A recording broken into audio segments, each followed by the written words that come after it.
Hello दोस्तों, short hand speed classes में आपका स्वागत है। मेरे द्वारा 90 शब्द प्रति मिनट गति से प्रतिलेखन बोला जा रहा है, जिसे आप अपनी गति को बढ़ाने के लिए अवश्य लिखते रहें। यदि आप 90 शब्द प्रति मिनट गति से प्रतिलेखन लिख ले रहे हैं तो आशुलिपिक के किसी भी पद के लिए कौशल परीक्षा देते हैं तो मुझे आशा है आप बेहतर कौशल परीक्षा दे पाएंगे। धन्यवाद। Ready start. महोदय, जिन स्थानों के लोग वर्षा पर निर्भर करते हैं उनके लिए हमने दीर्घकालीन योजना बनाई है। शुष्क क्षेत्रों के लिए कार्यक्रम के अंतर्गत ज्वार और बाजरे की पैदावार पर विशेष ध्यान दिया जाता है। सामान्यतः भूमि की अलग अलग किस्मों के बावजूद कोशिश यह की जाती है कि फसलों का एक ही स्वरूप रहे, लेकिन हमें नए सिरे से अब यह देखना होगा कि इस समस्या से कैसे निपटा जाए। कौन सी नई फसलों का विकास किया जाए और क्या नए तरीके निकाले जाएं जिससे लोगों को केवल मौसम की अनिश्चितता के कारण इतनी अधिक परेशानी न झेलनी पड़े। मैं माननीय सदस्यों को आश्वस्त करना चाहूँगी कि हमें भारत के प्रत्येक राज्य की समान रूप से चिंता है। जब सूखे के प्रश्न पर विचार होता है तो सभी राज्यों के बारे में यह राज्यों के उन हिस्सों के बारे में समान भाव से ध्यान दिया जाता है जहां सूखे की स्थिति हो। मुझे दुख है और यह खेद का विषय है कि कुछ राज्यों के मन में यह बात है कि अमुक राज्य को अन्य राज्यों की अपेक्षा अधिक सहायता मिल रही है और इस तरह दुर्भाग्य से यह होड़ का एक विषय बन जाता है।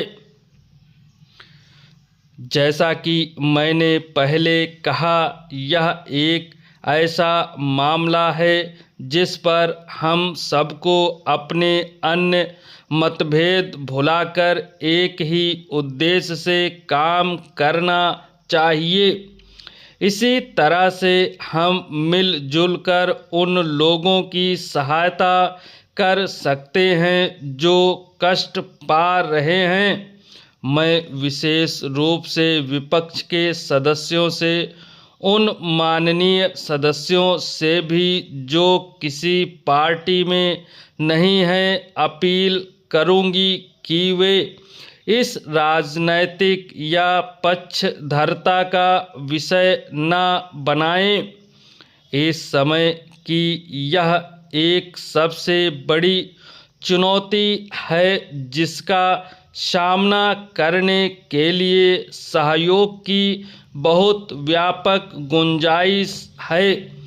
जब पहले हमारे यहाँ जोरों का सूखा पड़ा था तो उस संकट के परिणाम स्वरूप हमने राष्ट्रीय आत्मनिर्भरता प्राप्त करने की अतिरिक्त प्रेरणा पाई थी। इसी तरह हमें इस संकट, इस सूखे को ध्यान में रखते हुए देश के शुष्क या कम वर्षा वाले क्षेत्रों की समस्या हल करने के लिए सफल प्रयास करने चाहिए। इस बार ऐसे ही क्षेत्रों पर सूखे का सबसे ज़्यादा असर पड़ा है। सदस्यों ने अनाज का थोक व्यापार सरकारी नियंत्रण में लिए जाने से उसके सुचारू संचालन के बारे में संदेह व्यक्त किया है।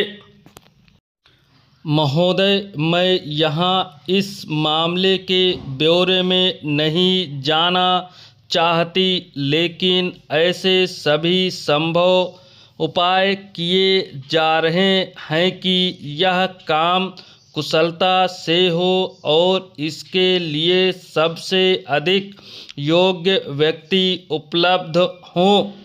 स्वाभाविक है कि जब कोई नया काम प्रारंभ किया जाता है तो कठिनाइयाँ हो सकती हैं, विशेषतः ऐसे कार्य में जिसका राजनीतिक दल और अन्य निहित स्वार्थ वाले लोग डटकर विरोध कर रहे हों और जिसे वे विफल बना देना चाहते हों। इन सब बातों का कुछ प्रभाव तो हो सकता है, लेकिन इस कारण से यह उपाय न करने से कोई सहायता नहीं मिलेगी। ऐसे लोगों में से कुछ की कार्रवाइयों के बारे में अतीत का अनुभव अच्छा नहीं रहा है और कुशलता, ईमानदारी आदि के लिए काफ़ी गुंजाइश दिखती रही है। हमारे सभी संसद सदस्यों और अन्य लोगों को यह बताना चाहिए कि कठिनाइयों का स्वरूप क्या हो सकता है, अकुशलता कैसे पैदा होती है और इन सब बातों को कैसे कम या दूर किया जा सकता है। रोजगार का प्रश्न बड़ा पेचीदा है। मैं यहाँ पूरी तरह से इस प्रश्न को नहीं उठाना चाहूँगी, लेकिन प्रायः यह अनुभव किया जाता है कि हमने जो विशेष कार्यक्रम बनाए हैं वे सफल नहीं हुए हैं, लेकिन यह सोचना सही नहीं है। जब कोई कार्यक्रम शुरू किया जाता है तो उसे गति पकड़ने में कुछ समय लग ही जाता है। उसका परिणाम कुछ समय बाद ही दिखाई दे सकता है।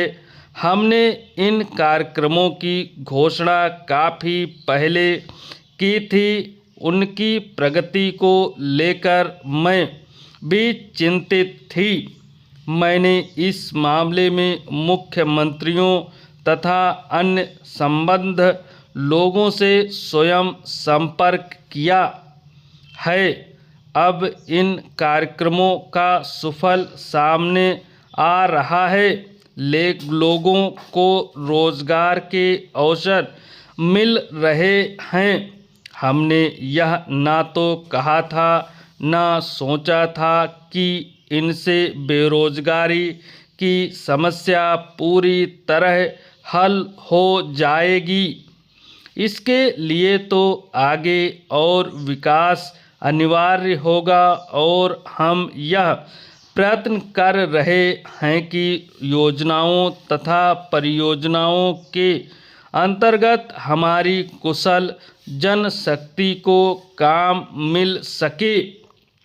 इस बीच जिन कार्यक्रमों की बात सोची गई थी वे अब कार्य रूप ले रही है तथा बहुत से बेरोजगार लोगों की मदद कर रही है। यह भी कहा गया है, अध्यक्ष महोदय, कि पिछले 10 वर्षों में इस्पात कारखानों का उत्पादन उनकी क्षमता का 50% भी नहीं रहा है।